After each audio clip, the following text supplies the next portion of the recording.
Salut à tous, bienvenue dans Backstage après la neige. C'est le brouillard qui joue les troubles fêtes et pourtant, ce matin, tout le monde était prêt pour ce super jet d'âme. Regardez. Il n'y a jamais de stress, Steph. Que du bonheur, on est au championnat du monde. On est prêt.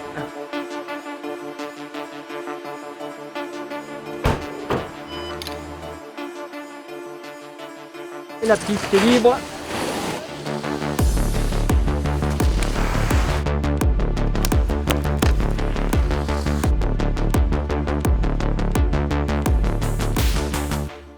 Alberto, tu étais sur la piste. C'était vraiment pas possible de faire une course là, même avec le brouillard, les conditions. Non, et nappe du brouillard, partie du milieu, on voyait que deux portes. Vraiment impossible, vraiment dommage. Il va falloir s'adapter un petit peu.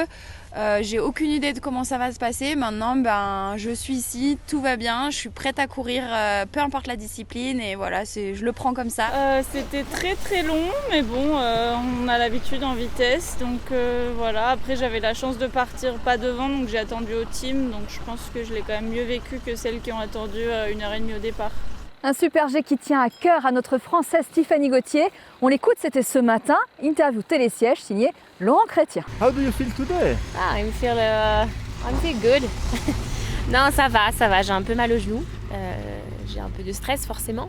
Tu te sens différent sur si tu étais à Cortina pour une Coupe du Monde? C'est quoi la petite différence? Je pense que la petite diff, c'est que c'est une course à médaille et pas une course à podium. Le podium, tu peux l'avoir à chaque compète pendant tout l'hiver, et là, cette médaille, tu l'as une fois tous les 2 ans.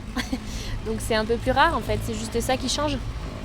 Et on pense bien évidemment aux organisateurs de ces mondiaux qui, en plus des caprices de la météo, doivent gérer une crise sanitaire mondiale avec un protocole strict que nous explique le docteur Stéphane Bull.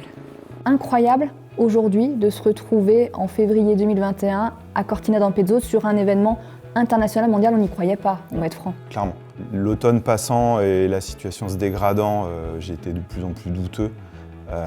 Donc là, c'est que du plus et c'est vraiment beaucoup de chance. Pour autant, le protocole est très strict. On ne fait pas n'importe quoi. On a été tous testés entre 10 et 8 jours avant de venir, retestés 72 heures avant, testés quand on arrive ici et on est testé tous les 3 jours. Alors, le protocole peut paraître un petit peu lourd, certes, mais si on veut que tout se passe dans de bonnes conditions, il faut isoler impérativement les cas positifs, les extraire de l'organisation et faire que ça dure, quoi.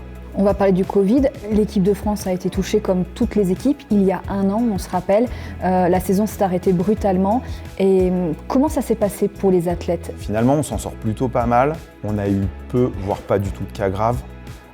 On a pu les suivre pendant tout l'été. On leur a fait toute une batterie de tests pour voir comment ils allaient, entre guillemets, digérer cette infection, puisqu'on était dans l'inconnu.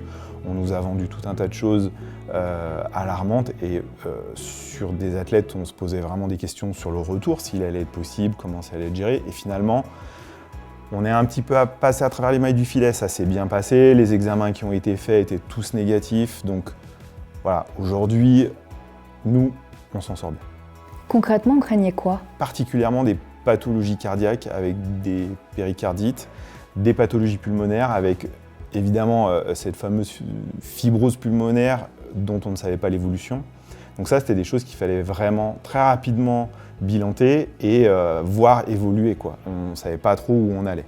Finalement, nous, on est bien passé à travers ça. Alors, on a quelques séquelles de fatigue, mais pas plus que ça, quoi. J'imagine que le rôle des médecins au niveau de la fédération a considérablement changé avec cette crise du Covid. On a dû continuer à faire notre travail, comme habituellement, mais c'est vrai qu'est arrivée une surcharge de travail qui est indéniable. On a dû écrire des protocoles. Le médecin fédéral et moi, on a passé des grands week-ends à écrire ça. Et puis petit à petit, on a vu évoluer les choses, on a vu arriver les courses, les protocoles émanant de différentes organisations, et on a dû s'adapter à ces protocoles-là. On a dû trouver des partenaires pour faire des tests. Donc là-dessus, il y a une charge de travail qui a été énorme, mais si on est là aujourd'hui, c'est peut-être parce que le travail n'a pas été si mal fait que ça. Donc je félicite vraiment toutes les équipes qui ont bossé fort dessus, quoi. On s'est désinfecté les mains, ça veut dire qu'on peut se faire un check quand même, ou c'est pas trop Covid? Ouais, on peut le faire. Allez, c'est cool. Alors que les dames attendaient de prendre leur départ, les hommes, eux, prenaient leur marque. Alors c'était un petit peu à la carte aujourd'hui, c'était soit un petit peu de ski libre, soit un petit peu d'entraînement, soit un peu les deux. Ça fait une journée assez chargée de 3 heures, mais c'était plutôt productif, donc c'était bien. Il y a une partie qui est plutôt très technique, avec de gros sauts, et une deuxième partie plutôt assez simple, avec pas mal de vitesse et une portion assez plate. Donc c'est un profil assez complet, c'est ce qui me va bien aussi en général. Backstage, c'est tout pour aujourd'hui. On se retrouve demain et on se quitte avec le zapping des coulisses.